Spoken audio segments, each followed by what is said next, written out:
Like அப்படியே ஒன்றி போய் இந்த படத்தை பண்ணோம். கிட்டத்தட்ட எல்லாம் இந்த படம் ஃபுல்லாகவே பிளாக்னு சொன்னதுக்கு ரொம்ப முக்கியமான காரணம், ஃபர்ஸ்ட் இந்த படம் ஃபுல்லாகவே நைட் ஷூட் தான் பண்ணோம். ஸோ கன்ஃபியூஸ் ஆயிடுச்சு எங்களோட சிஸ்டம் எல்லாம்.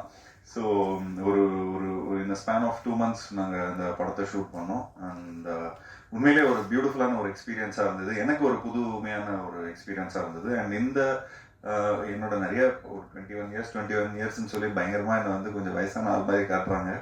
பட் இந்த 21 இயர்ஸில் எனக்கு வந்து ஒரு புதுமையான ஒரு எக்ஸ்பீரியன்ஸாக இருந்தது. என்னோட ஃபர்ஸ்ட் 10 இயர்ஸில் வந்து நான் நிறைய கொஞ்சம் எக்ஸ்பெரிமெண்டலான ஃபிலிம்ஸ்லாம் ட்ரை பண்ணேன். அந்த பாணியில் அந்த ஒரு இதில் இந்த படம் வந்து ஒரு லைக் இந்த நெக்ஸ்ட் ஒரு வர படங்களில் வந்து எனக்கு வந்து ஒரு ஒரு புதுமையான ஒரு படமாக இருந்தது.